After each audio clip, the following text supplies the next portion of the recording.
한미 정상이 관세 문제와 관련한 윈윈 합의를 조기에 도출하기로 했습니다. 한미 관세 협상의 향배에 따라 국내 경제 전반에 어떤 영향을 미칠지 전문가와 함께 짚어보도록 하겠습니다. 권혁중 경제평론가와 함께합니다. 안녕하십니까? 네, 안녕하십니까? 네, 이재명 대통령이 취임하고 사흘 만인 지난 6일 밤 트럼프 대통령과 20분 동안 전화 통화를 가졌습니다. 네.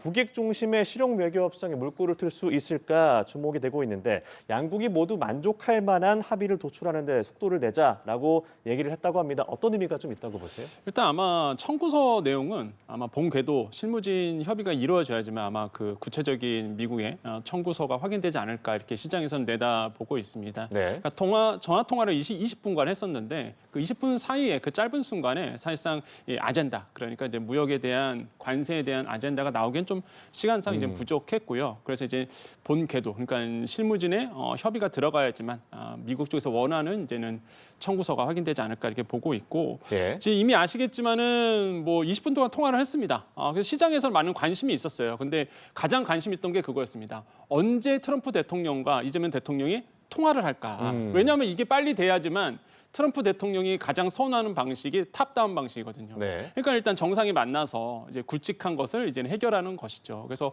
이런 것들에 대해서 그러면 만나기 전에는 전화 통화를 먼저 해야 되잖아요. 그래서 네. 아마 이런 것들이 시장에 관심이 있었는데 이제 전화 통화를 했다라고 보시면 되겠고 아마 미국 측에서는 이번에 아마 전략이 그랬을 것 같습니다. 이게 첫 번째로 본다 그러면 전략적으로 그 수위를 밝히지 않고 있다. 그러니까 전화 통화에서도 그랬고 그 전부터 정말 구체적인 어떤 내용은 물론 뭐 무역장벽 보고서에 의해서 여러 가지 뭐 아젠다들 미국 쪽에서 원하는 것들은 넌지시 제시할 수 있었지만은 새로운 정부와 얘기를 나누겠다는 것이 이제 미국의 기본적인 전략이었거든요. 그러다 보니까 이전에는 구체적으로 얘기가 안 나왔었고 이제 새로운 정부가 출범을 했습니다. 그럼 이제 슬슬 아마 청구서를 내미지 않을까 이렇게 이제 조심스럽게 볼 수밖에 없고 네. 그 다음에 지금 시장에서 집중하고 있는 것은 G7입니다.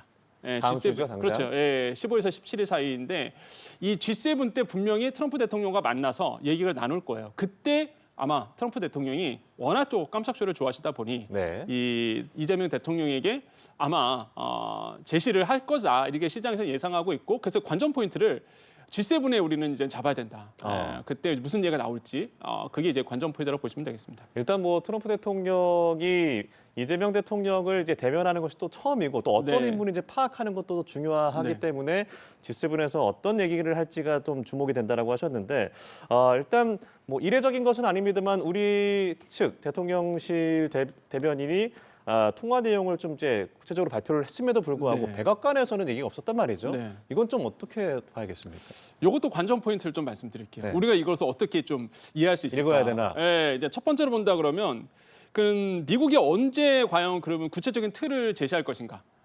뭐 말씀하셨다시피 미국 측에서는 공식적으로 얘기가 없습니다. 네. 이재명 대통령과 통화했다는 것에 대해서 그러면은 이제는 그 사이에 분명히 이후에 관세 얘기가 분명히 주요 아젠다라고 뭐 미국이나 우리나라 다 알고 있잖아요. 그럼 이제 구체적인 안에 대해서 과연 이제 언제 나올 것인가에 대한 부분 이런 것도 이제 관전 포인트고 두 번째로 본다 그러면 그런 거예요. 이제는 전화 통화 때 서로 그러니까 미국 쪽에서 얘기를 않고 있잖아요. 그럼 그 사이에 우리는 뭐를 해야 되느냐?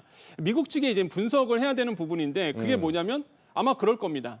우리나라는 실용 외교를 지금 채택을 했잖아요. 이재명 대통령이 워낙 그 실용적인 분이시고 그러다 보니까 외교 자체에서도 이제 무역 부분에서도 아마 줄 건 주고 받을 건 분명히 받을 거다. 네. 그러니까 미국 입장에서 봤을 때는 기다려야 되는 겁니다. 이재명 대통령 분석을 들어가야 되는 거고 이미 분석은 다 돼 있겠지만 어떤 제시를 우리나라에서 먼저 할까 이걸 좀 기다리는 것 같아요. 그러니까 이거를 아마 지금쯤 아마 분석이 계속 되고 있을 거다라고 볼 수가 있겠고 네. 근데 아까 말씀드린 것처럼 G7 때 과연 어떤 아젠다를 나눌지 이게 아마 결정이 돼야지만 아마 미국도 발표하지 않을까라고 보고 있는데 저는 그런 생각을 해봅니다. 그래서 큰 발표를 앞두고 네. 미국 쪽에서 이제는 시간 조율을 하는 것이 아닌가 이런 생각을 해봐요. 그래서 G7 때 아마 큰 발표를 하지 않을까 넌지시 이제 예상하고 있고 아마 많은 분들이 아마 이재명 대통령 되고 나서 당선되고 나서 많은 분들이 관심이 있었던 게 G7에 과연 참석할 것인가 이거였거든요. 네. 근데 저는 이제는 분명히 참석한다. 뭐 옵서버 자격으로 분명히 초청이 올 거고 우리나라 이재명 대통령 스타일을 봤을 때 피하지 않는다라는 생각했었거든요. 역시나 이번에 이제는 G7에 참석을 합니다. 그러면 이제 트럼프 대통령과 첫 만남이고 여기에서 아마 실용적 외교가 분명히 나올 것이다 보고 있고요. 좀 미국에서 입장에서 본다 그러면 고도의 전략이라고 또 생각을 해봐요. 그러니까 네. 지금 전화 통화했다는 얘기 안 하고 있잖아요. 예.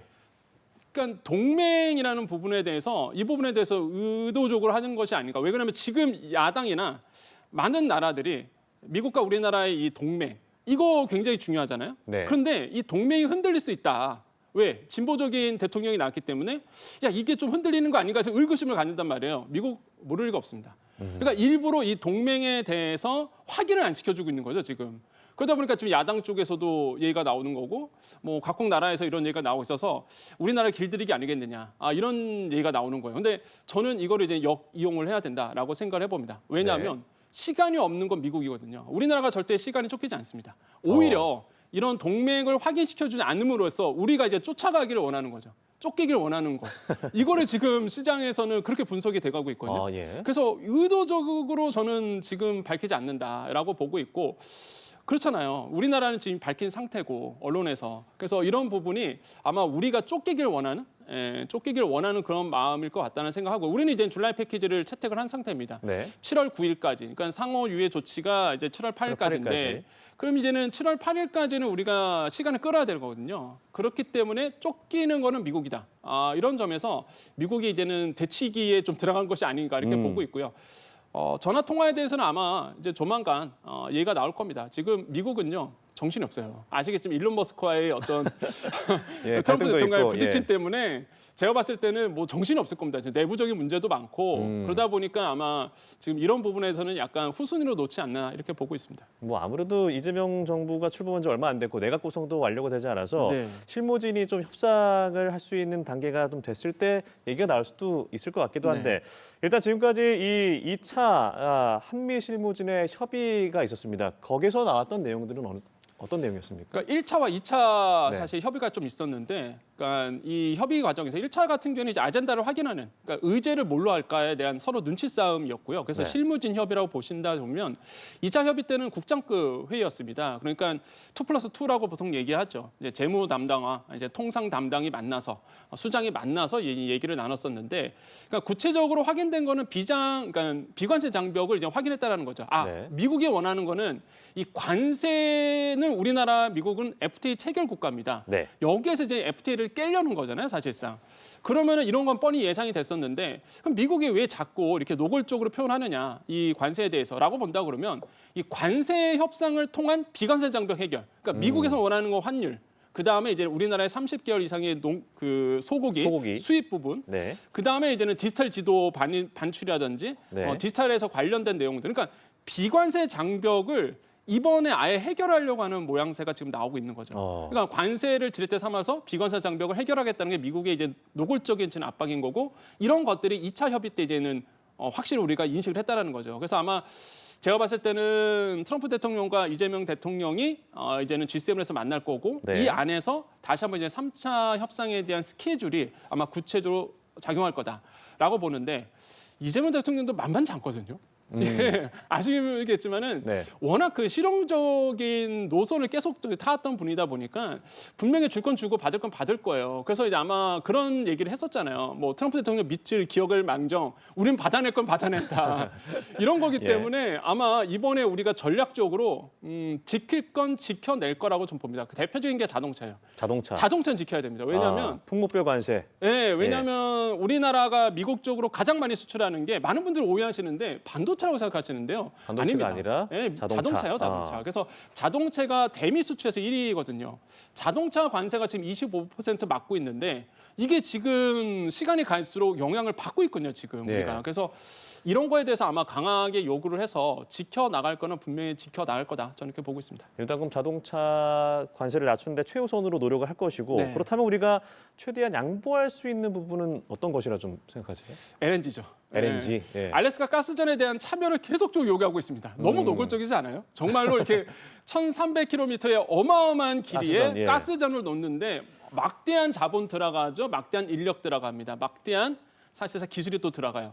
지금 일본과 대만은요. 이미 대만은 뭐 MOU까지 체결했죠. 네. 그래서 대만은 확실히 알래스카 가스전에 참여한다 확정이 졌고 일본 같은 경우에도 우호적으로 보고 있습니다. 마지막으로 이제 우리나라가 남겨져 있는데 우리가 아마 지렛대 삼을 수 있는 게 바로 그 부분이라고 봐요. 알래스카 네. 가스전에 대한 직접적인 참여는 아니겠지만 자본에 대한 투자 이런 부분은 충분히 아니면은 미국산 에너지를 더 많이 수입하는 것 이런 네. 것들은 우리가 줄 수 있는 부분이다라고 보는데 지켜낼 거는 저는 한미 FTA 기본적인 원칙은 지켜놔야 된다. 왜? 한미 FTA는요 그 당시 정말 그 당시에 말들이 많았고요. 이거 하면 망한다 이런 얘기 있었지만 지금 시간을 들고 본다 그러면 너무 잘한 협상이거든요.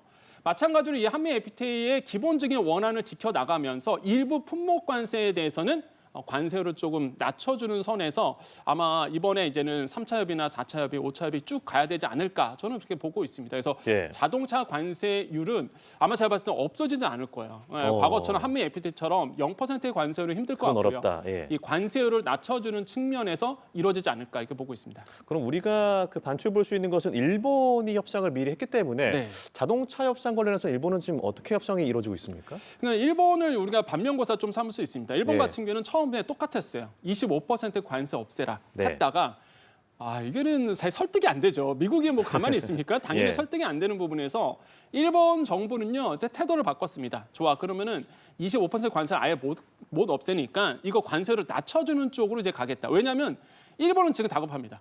왜? 현대자동차라는 어마어마한 기업이 이미 메타플랜트라는 미국의 공장을 세워서 뭐 미국에서 나오는 현대자동차 물량이 100만 대가 넘어가요. 그러면은 사실상 관세가 없잖아요. 네. 그러니까 당연히 자국 자동차에 대한 가격 경쟁력에서 현대자동차 밀립니다. 현대기아자동차에. 이러면 발등에 불 떨어진 게 일본이고 그래서 지금 뭐 우리나라보다 먼저 앞서서 미국과 계속적으로 협의를 하고 있는 과정이거든요. 그래서 아마 그러니까 일본은요 우리나라를 빗대어서 계속적으로 미국의 과도한 요구를 분명히 할 가능성이 있습니다. 현대자동차보다 더 낮게끔 해달라고 아마 요구를 지금 하고 있는 걸로 알려져 있고 우리나라는 뭐 이런 점에서 본다 그러면 좀 느긋한 부분입니다. 일본에 대비해서 본다 그러지만 하지만 역시나 0% 관세에서 25% 관세율 사실 굉장히 부담스러운 부분이 있거든요. 네. 이 부분에 대해서 계속적으로 우리도 어필을 해야 된다. 그래서 그런 것 같아요. 누가 더 관세율을 낮춰주느냐. 일본이냐 우리나라냐. 이거 가지고 미국은 글쎄요. 저 이런 표현해도 될지 모르겠지만 네. 질기고 있는 것 같아요. 아, 예, 우리나라, 일본을 지렛대 놓고 야 니네 두 나라 자동차 다 중요하지. 예. 근데 어느 나라를 더 관세율을 낮춰줄까 이런 거 가지고 지금 이렇게 조금 이렇게 경쟁을 붙이는 어떤 심리가 있거든요. 그래서 이런 부분에 대해서 우리도 충분히 알고 있는 부분입니다. 어쨌든 간에 일단은 일본보다는 관세율을 낮아주는 게 사실 좀 우리나라의 체면으로 본다 그러면 더 높지 네. 않을까라 보고 있는데요. 지금 이거는 뭐 미국과의 이제 협상 통상이다 보니까 이거는 좀 시간이 좀 걸릴 것 같다 이렇게 말씀드립니다. 예. 그리고 앞서 언급하신 이 알래스카 LNG 사업 현장에 직접 가서 시찰을 했습니다. 네. 그래서 대표단 관계자가 원료가스 매장 잠재력이 상당하다라고 했거든요. 네. 우리가 분명히 좀 변화가 좀 있어야겠죠. 이 정도는. 네. 저는 솔직히 의미를 부여하지 않습니다. 아 그래요? 왜 그러냐면 예, 예. 1,300km거든요. 길이가. 근데 그 이전까지 모든 협상은요. 지난 정부의 이제는 통상에서 이루어졌던 부분입니다. 그러면 이제는 새로운 정부가 들어섰기 때문에 이 부분을요 아주 실용적으로 볼 거예요. 이걸 내가 우리나라가 이 알래스카 가스전에 참여해서 얻는 이득과 분명히 이걸 삼아서 지렛대 삼을 수 있겠죠. 레버리지 삼아서 네. 저 우리가 알래스카 가스는 참여할 테니까 자동차와 철강 관세를 낮춰줘. 아니면 없애줘라고 이렇게 지렛대 삼아서 얘기할 수는 있겠죠. 하지만 이전까지 진행했던 알래스카 가스를 되는 우호적인 우리나라의 분위기는요. 충분히 바뀔 가능성도 있다라고 보고요. 전 여기서 이제는 집중해야 될 인물이 하나가 있다라고 생각해 봅니다. 김현종 전 국가안보실 2차장인데 네. 아마 지금 유력한 외교안보 특별보좌관으로 이제 유력하게 지금 거론되고 있는 분인데요. 네. 한미 FTA 때 사실상 조율했던 분이고 그때 특히 이제는 FTA 개정안이 있었거든요. 그 당시에 이제 자동차 쿼터제로 묶었던 그러니까 철강에 대해서 쿼터제로 했던 부분이었는데 그때 이제 굉장한 외교 수완을 발휘했던 분이세요. 그리고 워낙 집중된 인물이기도 하고 이번에 아마 이 김현종 특별보좌관이 제가 봤을 땐 모종의 역할을 분명히 할 거다라고 저는 생각을 하고 있고요. 이 안에서 네. 분명히 그 알래스카 가스전에 대한 부분에 대해서 생각이 바뀔 수도 있다라고 봐요. 물론 내어줄 수는 있습니다. 우리도 이제 미국과 일본처럼 대만과 대만, 일본처럼 네. 참여할 수는 있겠지만은 그만큼의 아마 그 이상을 분명히 우리는 얻을 것이다. 그거에서 본다 그러면 저는 이제 이런 부분도 있습니다. 30개월 소고기 수입한다는 거는 우리가 받아들일 수 없는 영역이에요. 이거는 이제는 그래요? 예. 정치적으로 봐도 굉장한 충격이 올 부분이 뻔하기 때문에 미국은 너무 노골적으로 30개월 이상 소고기 수입하라고 얘기하고 있고 우리는 그걸 반대하고 있는데 이거 아마 지켜낼 수 있는 부분도 있을 거고요. 또 한 가지는 자동차 아까 말씀드린 것처럼 지켜내야 되겠죠. 이런 부분에 대해서 아마 얘기 나오고 철강도 25%에서 50%로 지금 높인 상태예요. 철강도 지금 지켜내야 될 부분이라고 저는 생각을 해봅니다. 그래서 아마 지렛대 삼아서 알래스카 가스전, 그다음에 에너지 사업에 대한 내어주고 아마 다른 품목 관세를 낮춰주는 선에서 아마 합의가 된다면 저는 좀 이 정도는 제가 봤을 때는 외교적인 경제적인 측면에서 우리한테는 좀 유리하지 않을까 그렇게 보고는 있습니다. 지금 말씀하신 대로 정신없는 트럼프 행정부의 어떤 상황과 더불어서 이제 관세 유예가 이제 한 달 남았는데 그 안에 충분히 네. 이뤄낼 수 있을 거다라고 말씀을 해주셨습니다. 당장 다음 주에 G7 정상회의에 이재명 대통령이 참석을 하는데 트럼프 대통령과 어떤 얘기를 나눌지도 저희가 지켜봐야겠습니다. 지금까지 권혁중 경제평론가와 함께 자세한 얘기 나눠봤습니다. 고맙습니다. 네, 감사합니다.